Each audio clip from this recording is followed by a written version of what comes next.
남는 것은 사진밖에 없다라는 그런 표현이 있죠. 왜냐하면 이 사람의 기억력은 영원하지도 그리고 완전하지도 않기 때문입니다. 이게 사진을 찍어놔야 이 보존이 되고 그리고 우리 기억에 남게 되는 것이죠. 그 무엇인가 오랫동안 보존하기 위해서는 사진이나 글 등의 기록을 남겨야 합니다.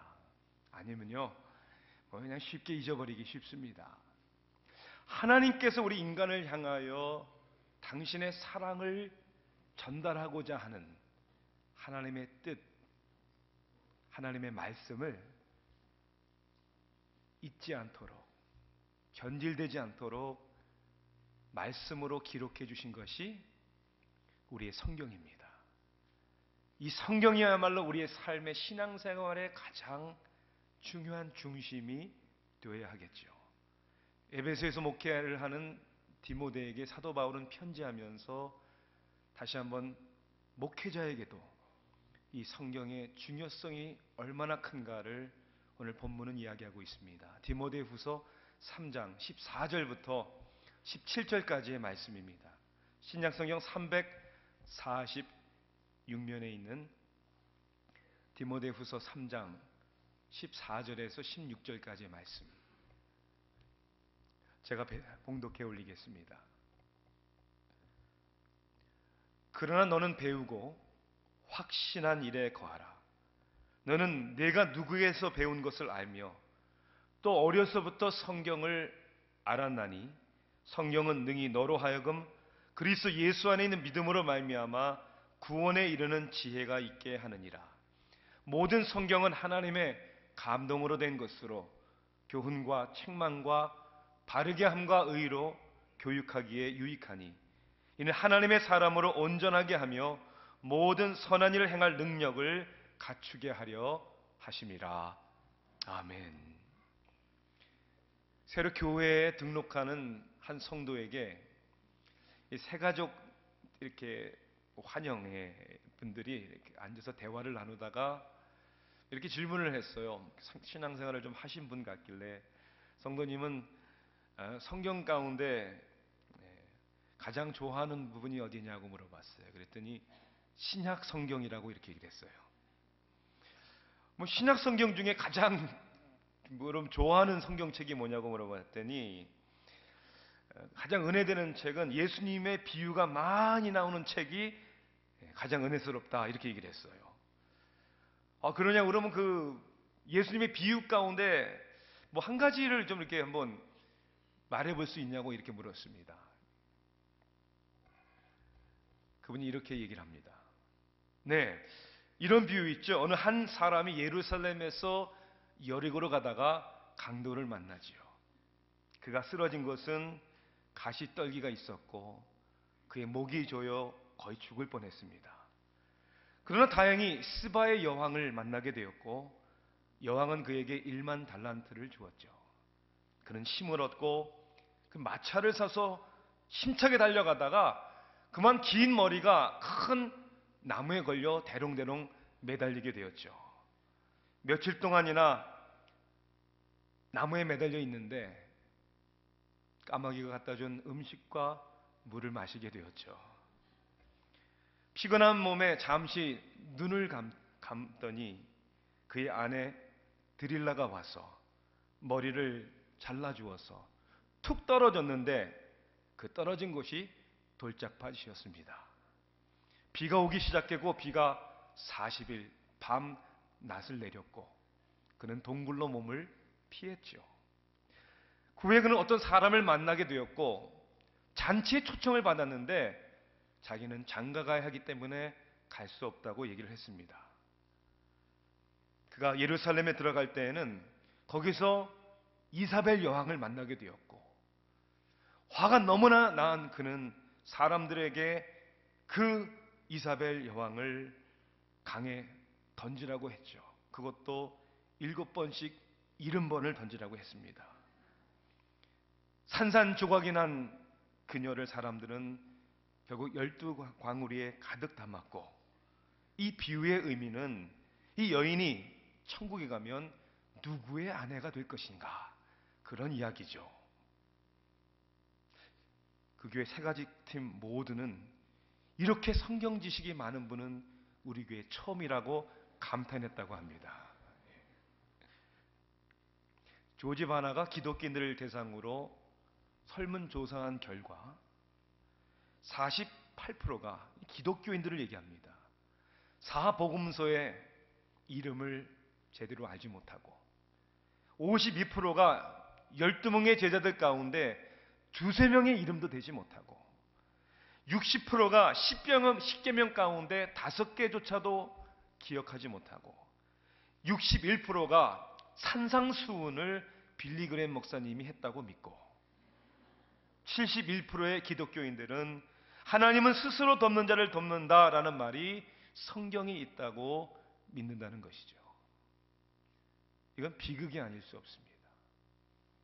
백성이 지식이 없어서 망한다고 했는데 종교개혁이 일어났던, 아니 종교개혁이 일어날 수밖에 없었던 16세기의 상황, 즉 하나님에 대한 지식이 무지했고 교회가 인본주의로 타락했던 그 당시를 마치 보는 듯과 같습니다. 권력을 탐하고 물질 만능주의가 만연했던 그 시대에 하나님께서는 마틴 루터, 요한 칼빈, 스윙리, 존 낙스라는 그러한 종교 개혁자들을 세워 목숨을 걸고 성경으로 돌아가자 그들은 외쳤습니다. 그리고 성경의 진리를 외쳤죠. 타락한 세상, 아니 타락한 교회를 향하여 그들이 외쳤던 종교 개혁의 메시지는 요약해서 5가지로 얘기를 합니다. 그것을 우리는 개혁신앙의 5가지 솔라다. 이 솔라라는 말은 라틴 말로 only, 오직이라는 뜻입니다. 오직 5가지, 이 5가지는 오직 성경, 오직 그리스도, 오직 믿음, 오직 은혜, 오직 하나님께 영광. 저는 오늘부터 5주에 걸쳐서 이 개혁신앙의 5가지 솔로, 오직을 주제로 말씀을 증거하고자 합니다. 이 5번의 설교가 좀 딱딱할 수 있습니다. 좀 지루하다고 느낄 수도 있습니다. 그러나 우리는 하나님의 진리의 말씀에 다시 한번 겸손히 머리를 숙여야 합니다. 오늘도 우리를 지켜주는, 우리가 하나님의 반석에 서야 되기 때문에 다시 한번 우리는 성경으로 돌아가야 하고 하나님의 진리를 믿고 외쳐야 합니다. 개혁주의 신앙은 우리의 모토를 그렇게 얘기합니다. 개혁된 교회, 그리고 계속 개혁하는 교회. 그러므로 하나님의 진리에 근거를 두어야 합니다. 오늘은 그 첫 번째로 오직 성경에 대한 말씀을 전하면서 우리는 우리 스스로에게 정직하게 그리고 이성적으로 논리적으로 질문을 해야 합니다. 무슨 질문입니까? 성경은 수천 년 전에 쓰여진 책인데 가장 오래된 책이라고 할 수 있는데 21세기를 살아가는 우리들에게 왜 이 성경책이 중요한 것입니까?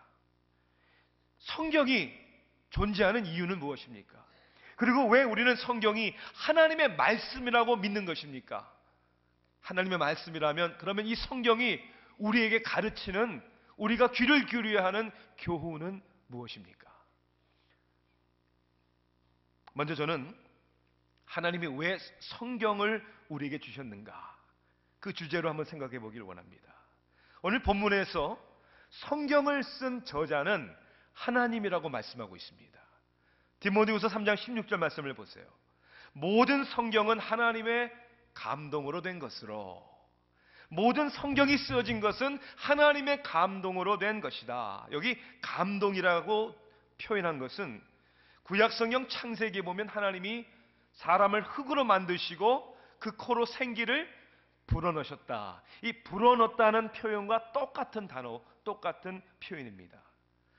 다시 말해서 성경은 사람들의 손에 의해서 쓰여졌지만 그들의 교육 배경과 경험과 스타일과 그들의 생각을 하나님께서 움직이시고 하나님께서 감동을 주셨기에 성경의 저자는 결론적으로 하나님이시다라고 말을 할 수 있다는 것이죠. 하나님께서 성경 말씀을 주셨다는 것이 왜 중요합니까? 그것은 성경을 주신 하나님의 목적이 있기 때문입니다. 그 목적이 뭡니까? 하나님과 인간의 관계를 회복하시기 위해서입니다.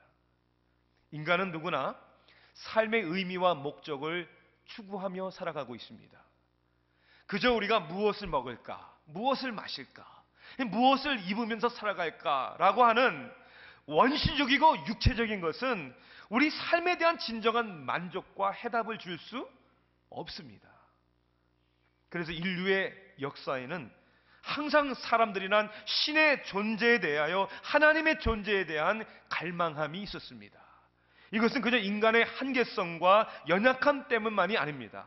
본래 하나님에 의해, 하나님의 형상에 의해 지음받은 우리 인간이기 때문에 우리 사람의 영혼 깊은 곳에는 하나님을 찾고자 하는, 하나님을 알고자 하는 마음이 있다는 것이죠.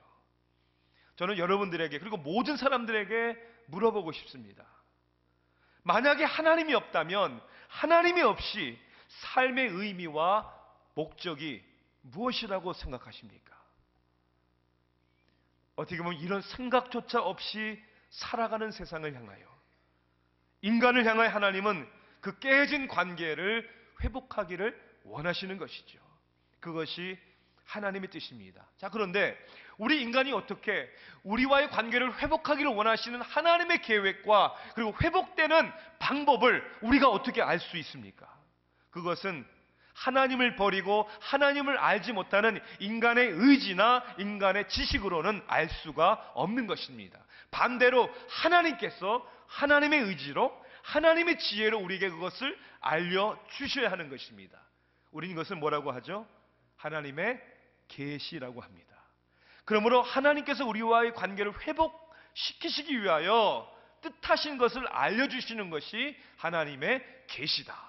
두 번째는 계시의 필요성에 의해서 성경이 우리에게 주어진 것입니다.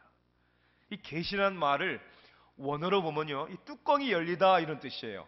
뚜껑이 열리다는 말은 우리는 화가 날 때, 열받을 때 하는 표현이지만 사실은 뚜껑이 열리다는 말은 뚜껑이 열려야 그 속에 있는 것이 보여질 거 아닙니까? 그래서 계시, 뚜껑이 열리다는 것은 감춰졌던 것이 드러나다, 그런 뜻입니다. 하나님에 대한 지식은 우리 인간이 알 수 있는 것이 아니라 너무나 영적이고 오묘하기 때문에 감춰져 있었는데 하나님이 그것을 우리에게 드러나게 해주셨다. 이게 계시라는 뜻이죠. 이 태어난 아이가 이제 자라면서 이제 말을 배우면서 아빠, 엄마 이렇게 얘기하죠. 아빠 이렇게 처음 들을 때 아빠들은 뒤로 넘어가는 것 같아요. 아빠라고 그랬어. 신기해요? 사실은 신기한 게 하나도 없습니다. 왜 그런 줄 아세요? 그렇게 아빠라고 얘기한 것은 아빠와 엄마의 계시가 있었기 때문이에요. 태어나서부터 늘 눈이 떠지면서부터 누구를 봐왔습니까? 아빠와 엄마를 봐왔죠. 그리고 늘 들으면서 자랐어요. 뭐야? 아빠가 뭐 줄까? 아빠가 어떻게 줄까? 엄마가 어떻게 줄까? 늘 들어왔잖아요. 당연히 눈을 뜨면서 듣기 시작하면서 이 지각이 늘어가면서 말을 배우면서 먼저 하는 깨달음이 뭐냐면, 아, 나 아빠구나, 나 엄마구나. 부모의 계시가 있었기 때문이다. 여러분 마찬가지입니다. 우리가 어떻게 하나님을 우리 아버지로 알고 아버지로 불러드릴 수 있습니까? 하나님이 우리에게 내가 너희의 아버지다, 내가 너희의 창조주다 라고 말씀해 주셨고 계시해 주셨기 때문에 깨닫는 것입니다. 우리가 하나님을 우리 아버지라고 부를 수 있는 유일한 길은 하나님이 우리에게 보여주시고 말씀해 주셔야 한다는 것이죠. 그래서 바울은 디모데에게 오늘 15절에 이렇게 얘기합니다. 한번 보십시오, 여러분. 또 어려서부터 성경을 알았나니 성경은 능히 너로 하여금 그리스도 예수 안에 있는 믿음으로 말미암아 구원에 이르는 지혜가 있게 하느니라. 예수로 말미암아 구원에 이르는 지혜가 있게 하는 것이 뭐라고요? 하나님의 계시의 성경이다. 자, 그렇다면 하나님은 어떤 방법으로 우리에게 계시를 해주셨나? 그것은 하나님의 말씀을 기록한 성경으로 우리에게 계시해 주셨다. 기록한 책의 필요성 때문에 성경이 존재하는 것입니다. 여러분, 지식과 진리는 전해져야 합니다. 여러분, 그렇죠? 전해지지 않으면 그 세대가 지나가면 사라지게 되는 것이죠. 사람들이 알 수 없는 것이죠.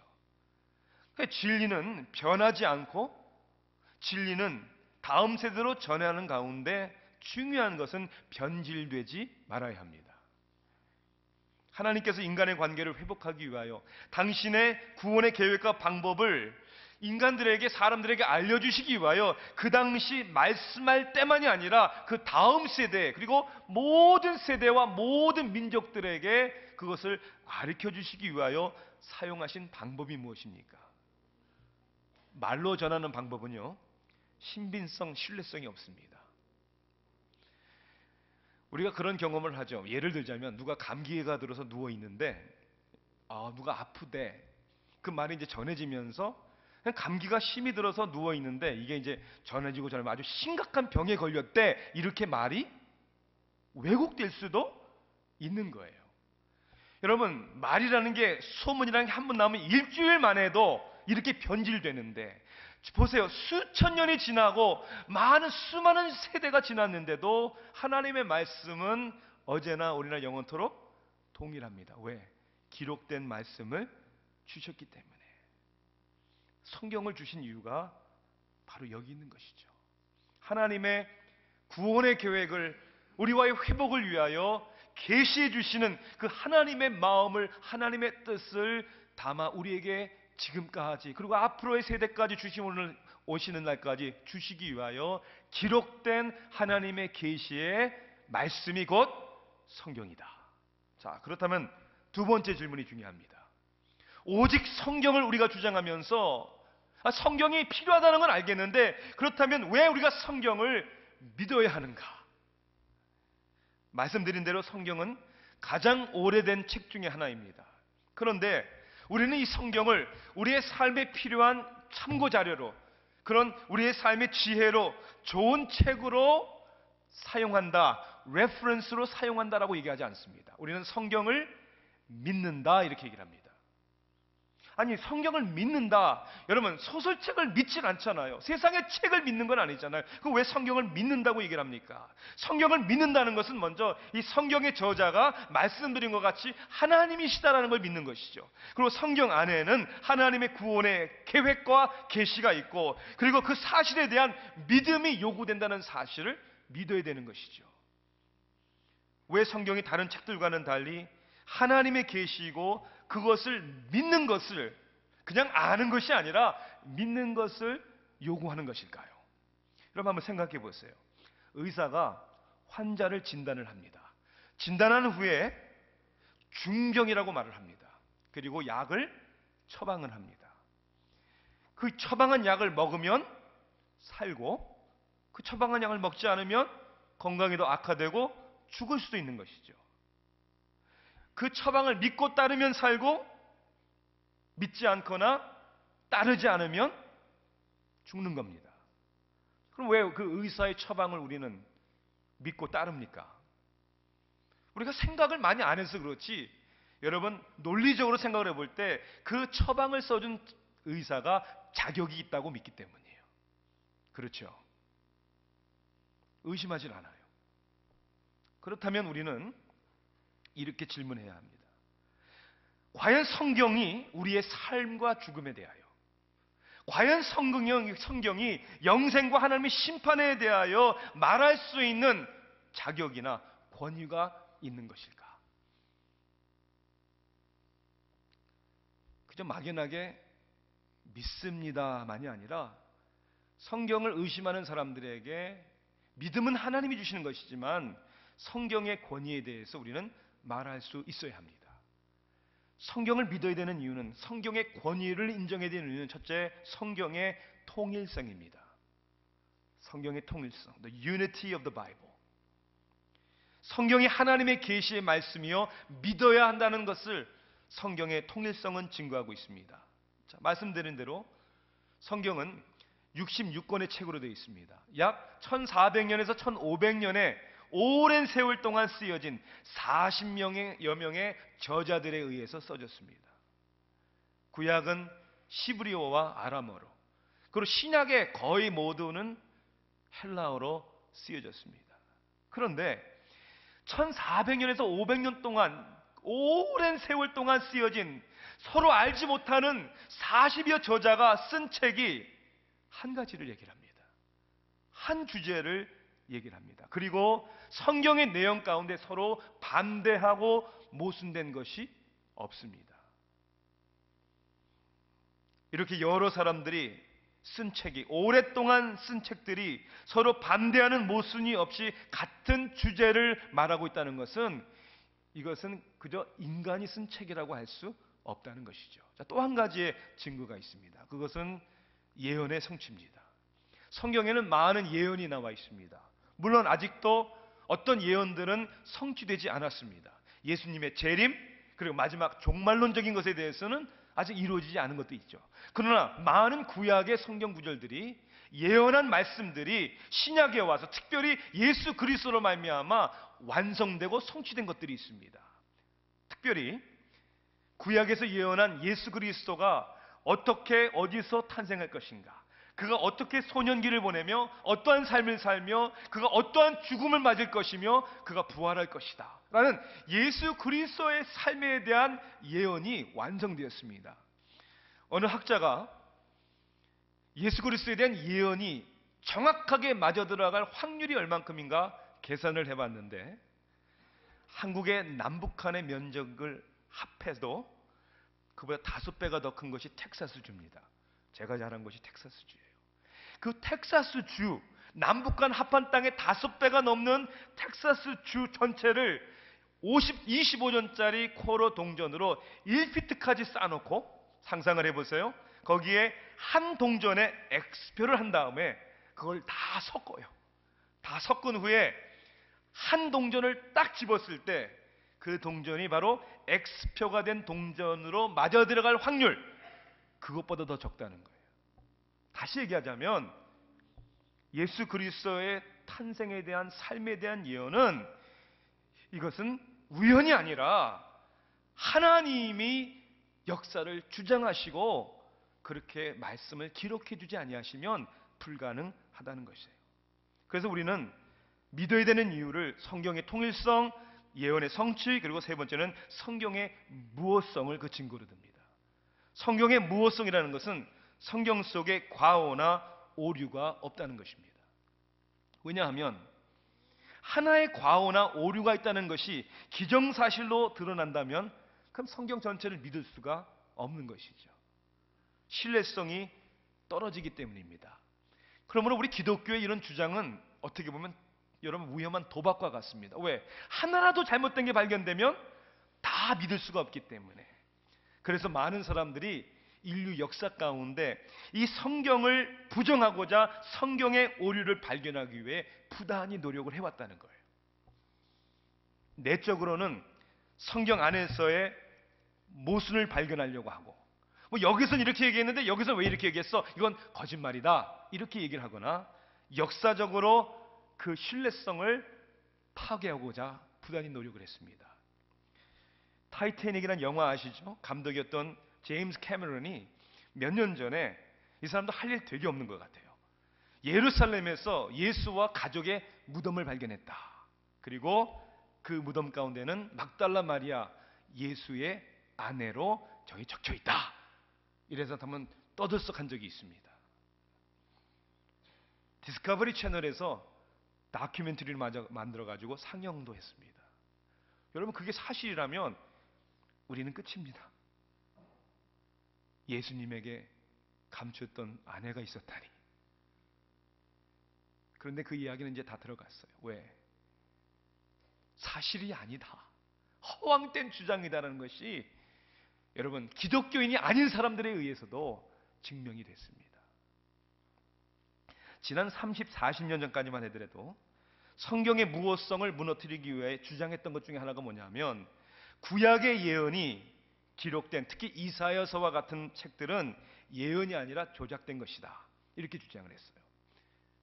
마치 이와 같이 활을 먼저 쏘고 활이 꼽혀 있는 곳에다가 관역을 그리는 것처럼, 그러니까 관역에다 활 쏜 게 아니라 활을 쏴놓고 명중했다고 그린 것처럼, 다시 얘기하자면 이사야와 같은 예언은 예수님이 태어나기 전에 쓰여진 것이 아니라 나중에 예수님이 다 돌아가시고 나서 기독교의 정당성을 만들기 위해서 사람들이 쓴 것이다.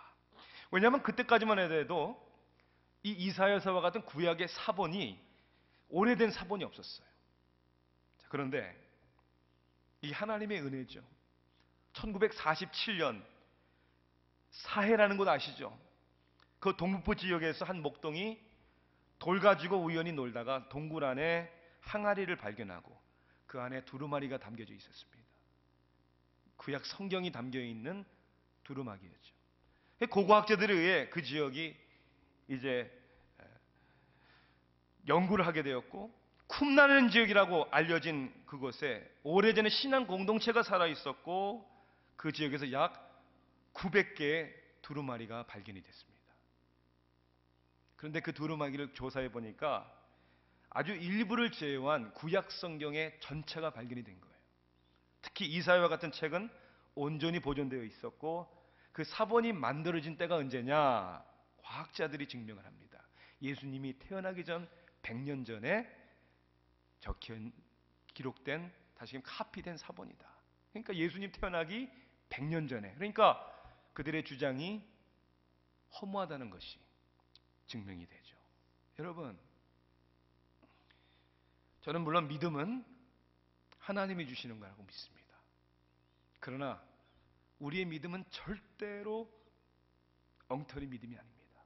저는 지금도 저만 아니라 하나님의 말씀을 믿는 모든 목회자들과 그리고 신학자들과 고고학자들과 모두 성경이 진리가 아니라는 사실을 성경 안에서나 아니면 바깥에서나 역사적으로 그 증거를 가져와 보십시오 라고 담대히 도전할 수 있습니다.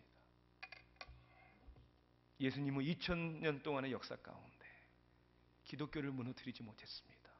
왜냐하면 그 누구도 하나님의 말씀을 무너뜨릴 수 없었기 때문입니다. 그래서 우리는 성경을 하나님의 계시의 말씀이다 라고 믿는 것입니다. 자, 그렇다면 성경은 무엇을 가르치는가?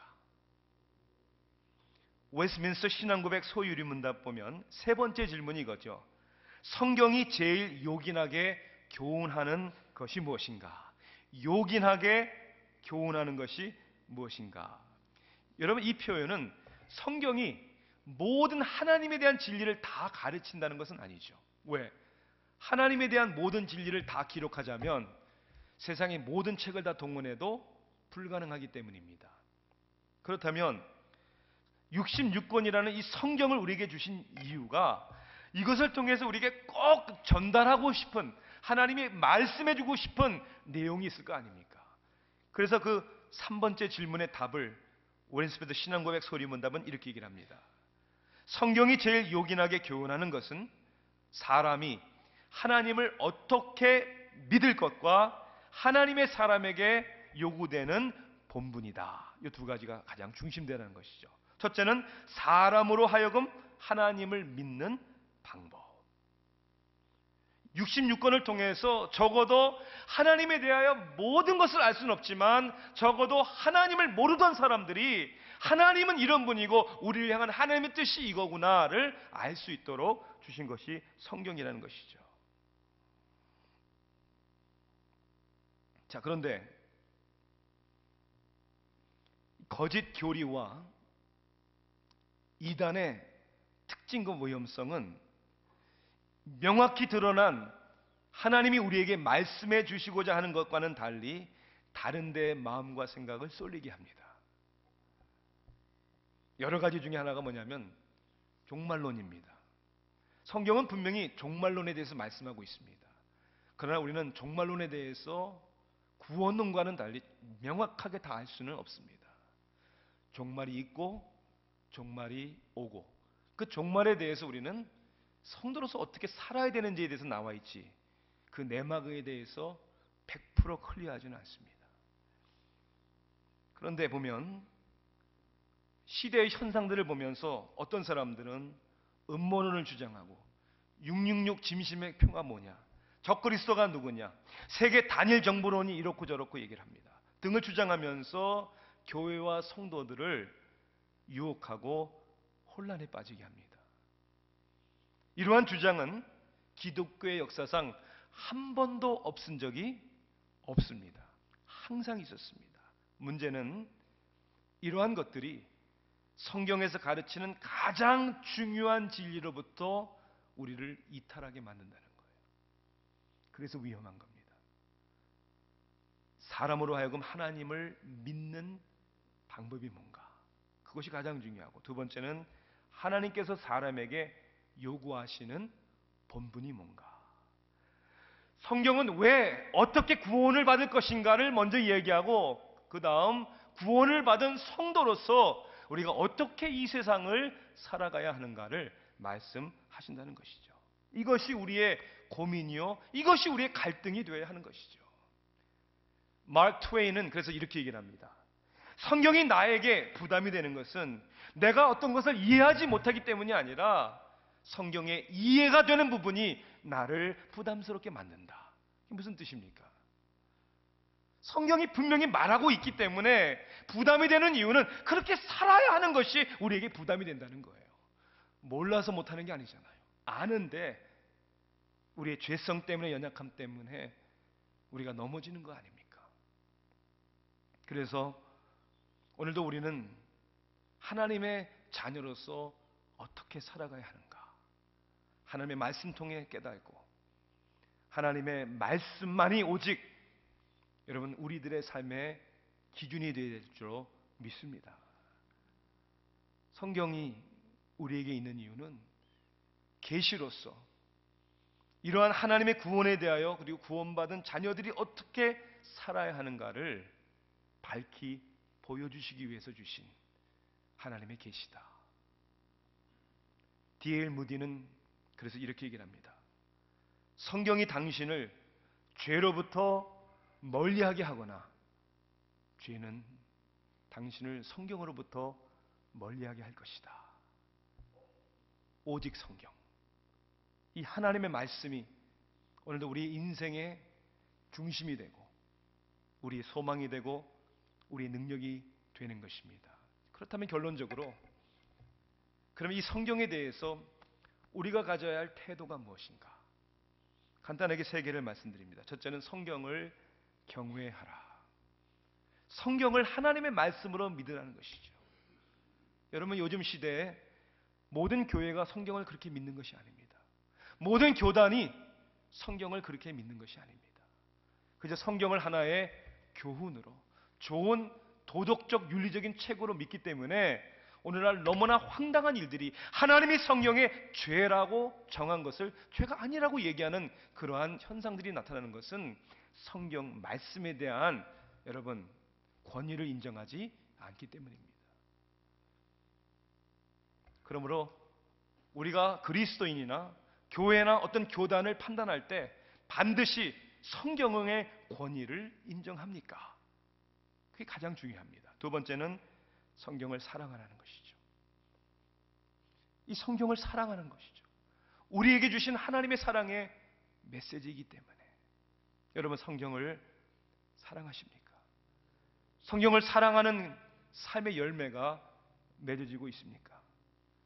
로버트 썸너라는 분이 쓴 The Wonders of the Word of God, 하나님의 말씀의 놀라움이라는 책에 캔자스시티에서 폭발물로 인해 크게 화상을 입은 어느 한 크리스찬에 대한 이야기를 합니다.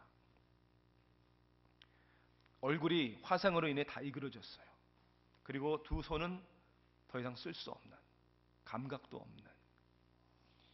그에게 가장 힘들었던 부분은 더 이상 성경을 읽을 수 없다는 거예요. 그 당시만 해도 녹음기나 이런 게 발달되지 않았기 때문에 성경을 읽어야 되는데, 그래서 그가 생각이 났습니다. 시각 장애인들이 책을 읽는 방법이 있죠. 브레일 시스템이라고. 근데 그의 손도 감각이 다 없잖아요. 그런데 아이디어가 있어요. 혹시 입술의 감각으로 읽을 수 있을까? 그래서 브레일 성경을 아주 어렵게 구했어요. 근데 너무나 실망된 게 뭐냐면 화상으로 인해 자기 입술에 있는 감각도 다 사라졌다는 것이 발견이 되면서 너무 상심했습니다. 하나님의 말씀을 읽고 하나님의 말씀을 사랑하고 하나님의 말씀대로 살고 싶은데, 그런데 그이가 문득 생각이 들었어요. 입술의 감각은 없지만 혀의 감각이 있으니까 한번 혀로 읽어보면 될까? 그리고 혀로 읽어보니까 처음에는 어려웠지만 하면은 할수록 혀의 감각으로 성경을 읽을 수 있다는 것을 발견했어요. 그 다음부터 그런 성경을 읽기 시작을 했고, 구약 신약을 4번이나 완독하는 혀로. 왜요? 말씀을 사모하기 때문에. 꿀송이보다 더 단, 하나님의 말씀이 부담이 아니라 짐이 아니라 저녁 시간에 잠 안 올 때 읽는 자장가가 아니라 우리의 삶에 자유를 주시는, 평화를 주시는, 기쁨을 주시는, 죄를 멀리하게 하는, 세상을 넉넉히 이기게 하는 하나님의 말씀이기 때문에, 그 말씀의 권위를 인정하고 그 말씀을 사랑하기 때문에 아름답고 귀한 말씀 생명샘이로다. 아름답습니까? 귀한 말씀입니까? 생명샘입니까? 말씀을 사랑하자. 그 근원은 하나님의 말씀을 존중하고 사랑할 뿐만 아니라 철저하게 하나님의 말씀에 순종하자. 이것이 하나님의 권위에 있는 사랑의 메시지라면, 우리 생명에 대한 것이라면, 가장 우리의 삶에 하나님의 선하시고 온전하신 뜻이 담겨있는 하나님의 뜻이라면, 우리는 하나님의 말씀을 사랑하며 깨달으며 그리고 하나님의 말씀을 순종함으로 우리의 삶이 능력 있는 삶이 되기를 주님의 이름으로 축원합니다. 기도하시겠습니다. 사랑의 하나님, 감사합니다.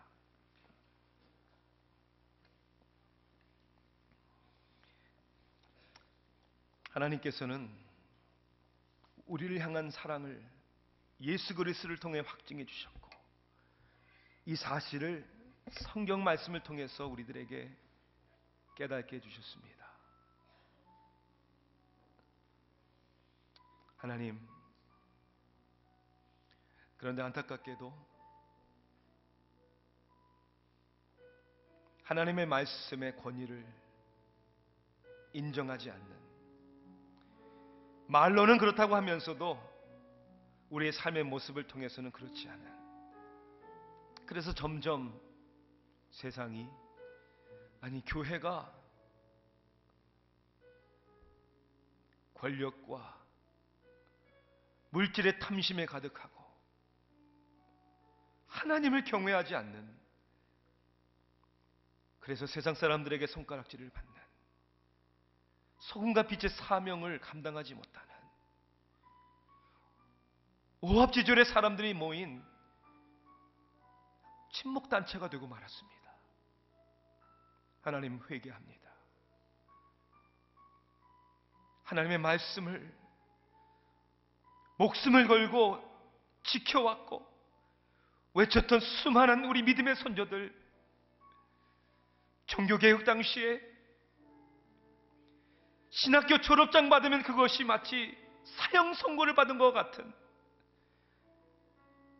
그렇게 자기 자신들의 생명을 걸고 선포한 많은 주의 일꾼들이 있었는데, 하나님, 트렁크 속에 책상 선반 위에 먼지 쌓여 있는 하나님의 성경 말씀,